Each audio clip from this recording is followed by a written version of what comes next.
Hello everyone, welcome back. I hope you all are fine and safe. So in this video we are going to continue with chapter number 5 understanding elementary shapes. So इस video में हम start करेंगे exercise 5.3. So start करते हैं first question, match the following. ठीक है, अब ये एक्सरसाइज हमने जो प्रीवियस वीडियो देखा है about angles, acute, obtuse and reflex, ठीक है, उस पर बेस्ड है ये एक्सरसाइज. सो आप उस वीडियो को ज़रूर देखें, ठीक है, तो आप ये एक्सरसाइज को और ही बेहतर तरीके से समझ पाएंगे. ठीक है, सो स्टार्ट करते हैं. यहाँ पे सबसे पहले तो हमें एक कॉलम दिए, यहाँ पे एक कॉलम दिए, इन दोनों को हमें क्या करना है, मैच करना है. ठीक है, सो फर्स्ट हमें दिया हुआ है स्ट्रेट एंगल. अब स्ट्रेट एंगल कैसा दिखता है, कुछ इस तरीके से दिखता है. ठीक है, अब जैसे कि हम इसको अगर रेवोल्यूशन में देखें, ठीक है, मान लो एक क्लॉक है, तो क्लॉक स्ट्रेट एंगल कब बनाती है, जब वो हाफ रेवोल्यूशन कंप्लीट कर लेती है. ठीक है, तो स्ट्रेट एंगल कब बनता है, एट हाफ अ रेवोल्यूशन. ठीक है, अब देखो यहाँ पे कहीं ऑप्शन दिख रहा है, यस दिखाई दे रहा है, हाफ ऑफ अ रेवोल्यूशन. तो जब हाफ रेवोल्यूशन कंप्लीट होता है तब कौन सा एंगल बनता है, स्ट्रेट एंगल बनता है. ठीक है, जैसे मान लो यहाँ 3 है, यहाँ 6 है, और ये क्या है, एक क्लॉक है. तो जब आर हैंड 3 से जाके 6 पर जा रहा है तो हाफ रेवोल्यूशन कंप्लीट हो रहा है और क्या बन रहा है, स्ट्रेट एंगल बन रहा है. ठीक है, सो इसको हम मैच कर देंगे हाफ और रेवोल्यूशन के साथ, या फिर यहाँ नंबर डाल देंगे 1. देन नेक्स्ट हमें दिया है राइट एंगल. राइट एंगल कब फॉर्म होता है, जैसे मान लो क्लॉक है, ठीक है, ये हो गई हमारी क्लॉक. ठीक है, यहाँ 12, 6, 3, 9, 10, 11, 1, 2, 4, 5, 7, 8. ठीक है, यहाँ पे पता है राइट एंगल, तो जैसे कि मान लो आर हैंड 12 पे था और 3 पे पहुँच गया, तो यहाँ राइट एंगल फॉर्म हो रहा है. तो जो क्लॉक है हैंड्स ने, ठीक है, क्लॉक में हैंड्स ने कितना रेवोल्यूशन लिया, 1/4 रेवोल्यूशन लिया. देखो यहाँ से यहाँ तक आया. ठीक है, कितने पार्ट है, 4 पार्ट से कितना पार्ट कवर किया, 1 पार्ट कवर किया, तो 1/4. ठीक है, यानी कि कितना पार्ट कवर हुआ, 1/4 पार्ट कवर हुआ. यानी कि राइट एंगल पे जो क्लॉक होती है वो कितना रेवोल्यूशन लेती है, 1/4 रेवोल्यूशन लेती है. ठीक है, सो देखो यहाँ पे कहीं दिख रहा है 1/4 ऑफ अ रेवोल्यूशन. सो हमारा जो ऑप्शन डी है वो है 1/4 ऑफ अ रेवोल्यूशन. तो राइट एंगल का फॉर्म होता है एट 1/4 ऑफ अ रेवोल्यूशन. तो सेकेंड को हम मैच कर देंगे डी के साथ, और यहाँ या तो फिर हम लिख देंगे number 2. Okay, then number 3 is acute angle.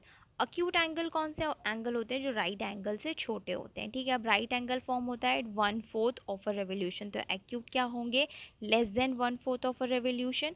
ठीक है, सो इसको हम मैच कर देंगे with option A, less than 1/4 of a revolution. तो यहाँ इसको मैच कर दो ए के साथ, और यहाँ पे डाल दो नंबर 3.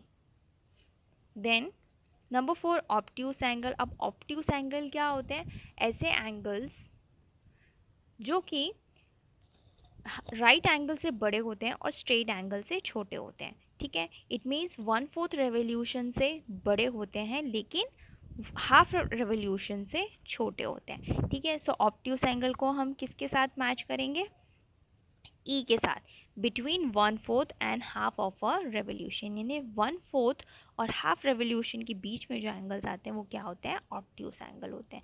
ठीक है, तो इसको यहाँ पे मैच कर दो ई के साथ, और यहाँ नंबर डाल दो 4.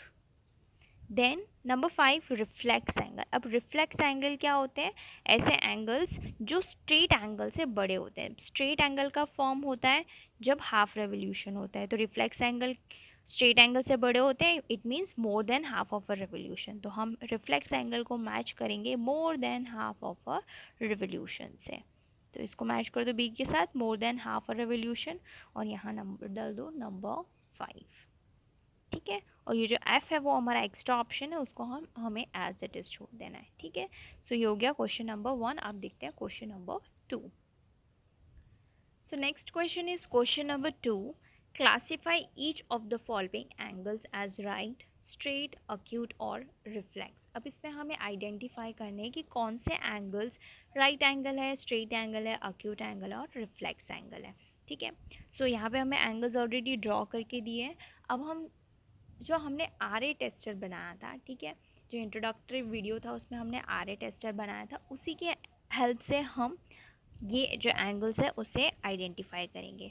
ठीक है, तो सबसे पहले हम डिस्कस करेंगे कि आर ए टेस्टर होता क्या है। आर ए टेस्टर होता है कि राइट एंगल टेस्टर, ठीक है, जो कि कुछ इस तरीके से दिखता है। अब इसे बनाना कैसे है, तो देखो सबसे पहले आपको सिंपली एक पेज लेना है, ठीक है, फिर उसे आप इस तरीके से यहाँ फोल्ड कर दो तो यहाँ एक स्ट्रेट लाइन आ जाएगी, फिर उसे आप इस तरीके से फोल्ड कर दो, ठीक है, ये एजेस मीट होने चाहिए। ठीक है, तो ये बन गया आपका आर ए टेस्टर। ठीक है, देखो यहाँ पे कौन सा एंगल फॉर्म हो रहा है, राइट एंगल फॉर्म हो रहा है। ठीक है, तो इसी की हेल्प से हम ये एक्सरसाइज को सॉल्व करेंगे। सो फर्स्ट हमें जो दिया है, ठीक है, उस पर हम इसे इस तरीके से प्लेस करते हैं। ठीक है, ये हमने यहाँ रख दिए, यहाँ एंगल फॉर्म हो रहा है। अब देखो यहाँ अगर स्ट्रेट होता तो क्या होता, राइट एंगल होता, लेकिन ये जो एंगल है वो राइट एंगल से छोटा है। देखो अंदर है, इट मीन्स राइट एंगल से छोटा है।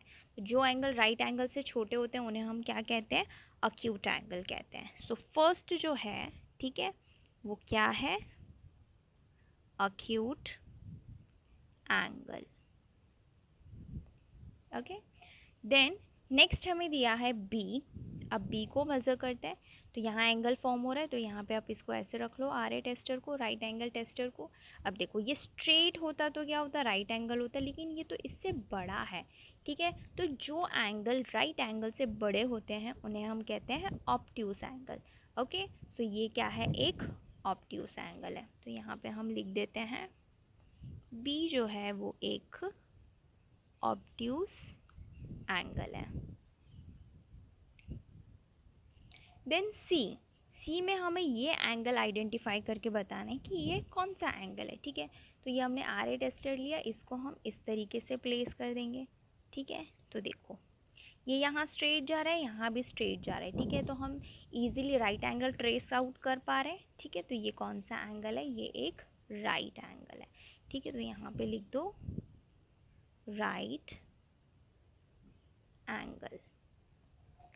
Then next D. अब डी कौन सा एंगल है, देखो ये यहाँ से हम इस तरीके से स्ट्रेट लाइन अगर हम बना दें, ठीक है, तो स्ट्रेट लाइन जो होती है, जो ऐसा एंगल जो स्ट्रेट लाइन फॉर्म हो रहा कर रहा होता है उसे बोलते हैं स्ट्रेट एंगल। लेकिन ये जो एंगल है ये तो स्ट्रेट से बड़ा जा रहा है। ठीक है, तो ऐसे एंगल्स जो स्ट्रेट एंगल से बड़े होते हैं उन्हें कहते हैं रिफ्लेक्स एंगल। ठीक है, यानी कि ये कौन सा एंगल है, ये है एक रिफ्लेक्स एंगल। तो यहाँ पे लिख दो reflex angle. Okay, then next है ई। ई में हमें ये जो एंगल फॉर्म हो रहा है ये बताना है कि ये कौन सा एंगल है। अब देखो ये एक स्ट्रेट लाइन है, ठीक है, ये स्ट्रेट लाइन पे कौन सा एंगल फॉर्म होता है, स्ट्रेट लाइन पे कौन सा एंगल फॉर्म होता है, स्ट्रेट एंगल फॉर्म होता है, यानी कि ये कौन सा एंगल है, ये है एक स्ट्रेट एंगल। तो यहाँ हम लिख देंगे स्ट्रेट एंगल। देन नेक्स्ट है एफ। ठीक है, एफ में दो एंगल्स बताएं, दोनों मेजर कर लेते हैं, अपना आर ए टेस्टर निकाल लेते हैं। ठीक है, यहाँ एंगल फॉर्म हो रहा है तो इसको हम यहाँ रखेंगे ऐसा। अब देखो ये राइट एंगल होता अगर स्ट्रेट होता तो, लेकिन ये इसके अंदर जा रहा है यानी राइट एंगल से छोटा है। तो राइट एंगल से जो छोटा होता है उसे क्या कहते हैं, अक्यूट एंगल कहते हैं, यानी कि ये तो एक्यूट एंगल है। अब इसे मेजर करते हैं, इसको हम यहाँ ऐसे रखते हैं। अब देखो ये एंगल भी है, ये राइट एंगल से छोटा है, अंदर हाइड हो जा रहा है, इट मीन्स छोटा है। ठीक है, तो ये भी एंगल क्या हुआ, ये भी एक अक्यूट एंगल हुआ।